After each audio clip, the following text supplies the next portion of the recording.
നിങ്ങളുടെ ഫേവറേറ്റ് സീരിയലുകൾ ടിവിയിൽ വരുന്നതിന് മുൻപേ സൺ നെക്സ്റ്റ് ആപ്പിൽ കാണാം. ഇനി എല്ലാവർക്കും മുൻപേ കാണൂ. ഇപ്പോൾ തന്നെ സൺ നെക്സ്റ്റ് ആപ്പ് ഡൗൺലോഡ് ചെയ്ത് സബ്സ്ക്രൈബ് ചെയ്യൂ. ഞാൻ നിത്യയുടെ കഴുത്തി താല് കിട്ടുമ്പോ നീ അവിടെ ഉണ്ടാവണമെന്ന് ഒരാഗ്രഹം. അതിന്റെ കാരണം ഞാൻ പറയാതെ തന്നെ നിനക്കറിയാമല്ലോ. പ്രതികാരം അതല്ലേ കാരണം?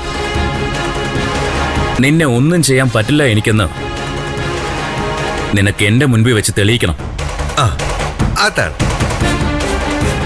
അതന്നെയാ കാരണം. രണ്ടുപേരും കൂടി എന്നെ അങ്ങ് ഒലത്തിക്കളയുന്നായിരുന്നല്ലോ വെല്ലുവിളിച്ചത്. എന്നിട്ട് എന്തായി? ഞാൻ നിത്യയെ കെട്ടും, വേണ്ടി വന്ന ദേവികയും കെട്ടും. ശരത്തെ, നിനക്ക് ബുദ്ധി തീരെയില്ല. ഉണ്ടായിരുന്നെങ്കിൽ നീ ഇപ്പൊ ഇങ്ങനൊരു പ്രകോപനം ഉണ്ടാക്കില്ല. ഇങ്ങനെ ചെയ്തില്ലെങ്കിലും നിനക്ക് കിട്ടാനുള്ളത് കിട്ടുമായിരുന്നു. കാരണം അതിനുള്ള ഏർപ്പാടുകളൊക്കെ ചെയ്തു കഴിഞ്ഞതാ.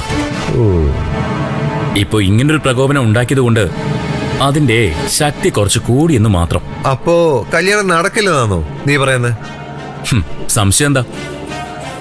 ഒരു കാരണവശാലും അത് നടക്കില്ല. അയ്യോ, പേടിച്ചു പോയല്ലോ സാറേ.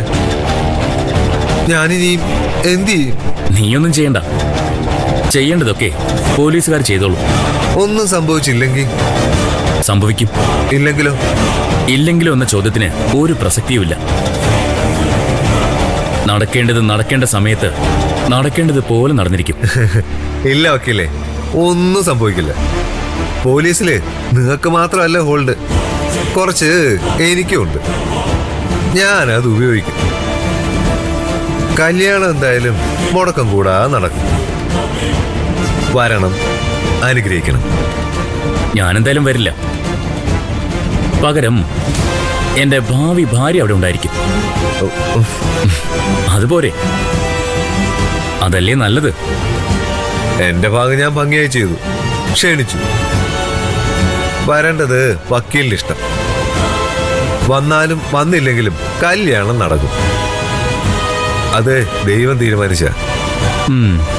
നിന്നെ പോലുള്ള ഏഴാം കൂലികൾ വിചാരിച്ച അത് തടയാൻ പറ്റില്ല. കേട്ടോടാ?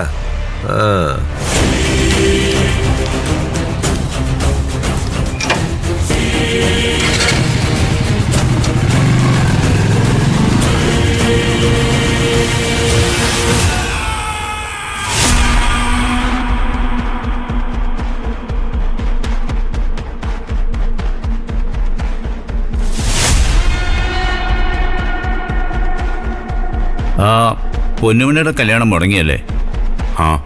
നടന്നില്ല. അത് നടക്കാൻ പാടില്ലായിരുന്നല്ലോ. നിങ്ങളായിട്ട് മുടക്കിയതല്ലേ? നന്നായി. വേറൊരു ഭാര്യയും അതിൽ കുട്ടികളും ഉള്ള ആളായിരുന്നു ശരവണൻ. രണ്ടാമതൊരു വിവാഹം കഴിക്കാൻ ഞാൻ സമ്മതിച്ചില്ല. ഞാനല്ല, നിയമം. അതിലെന്തെങ്കിലും തെറ്റുണ്ടെന്ന് എനിക്ക് തോന്നുന്നില്ല. ഇങ്ങനെയുള്ളവനെയൊക്കെ പിടിച്ച് അകത്തിടുക തന്നെയാണ് വേണ്ടത്. ഇനി വേറൊരു കല്യാണം നടക്കാൻ പോകുന്നുണ്ടല്ലോ, അതിന്റെ അവസ്ഥ എന്തായിരിക്കും? അതും മുടങ്ങും എന്നാ ഞങ്ങളുടെ വിശ്വാസം. വേറെ പ്രശ്നമൊന്നുമില്ല, പക്ഷേ നമുക്ക് ശത്രുക്കളുടെ എണ്ണം കൂടും. കൂടിക്കോട്ടെ, ഞങ്ങൾക്കതിൽ ഒട്ടും പേടിയില്ല. ശരവണൻ ക്രിമിനലാണ്, ശരത്തും ക്രിമിനലാണ്. അതറിയാമല്ലോ. അറിയാം ഡാഡി. അതുകൊണ്ട് നമുക്ക് അവരെയൊക്കെ പേടിച്ച് ജീവിക്കാൻ പറ്റുമോ? അങ്ങനെയല്ല, കഴിയുന്നതും പ്രശ്നങ്ങളിൽ നിന്ന് ഒഴിഞ്ഞു നിൽക്കാൻ നോക്കണം. അവർക്കൊന്നും നഷ്ടപ്പെടാനില്ല. പക്ഷെ നിങ്ങൾക്ക് അങ്ങനെയല്ല.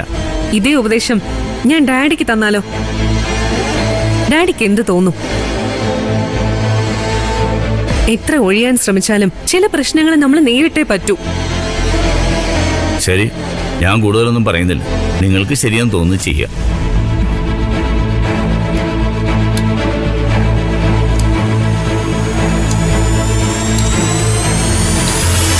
പൊന്നുമണി രക്ഷപ്പെട്ടു.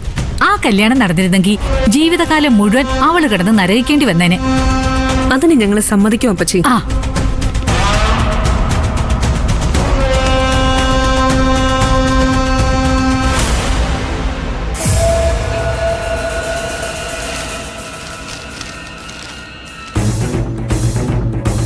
കല്യാണത്തിന് പോണ്ടേ? ഏത് കല്യാണം? നിത്യയുടെ കല്യാണം. അതിനൊന്നും പോണ്ട. അതൊന്നും നടക്കാൻ പോകുന്നില്ല. അത് സിദ്ധുവേട്ടനാണോ തീരുമാനിക്കുന്നത്?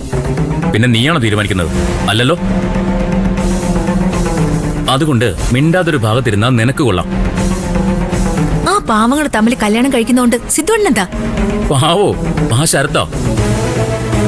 നിനക്കങ്ങനെ തോന്നും. നീയും അവന്റെ കൂട്ടത്തിലുള്ള ആളാണല്ലോ. എടി, ഭാവിയിൽ എന്റെ ബന്ധുവാ നിത്യ. അനിയത്തിയാണെന്ന് തന്നെ കൂട്ടിക്കോ.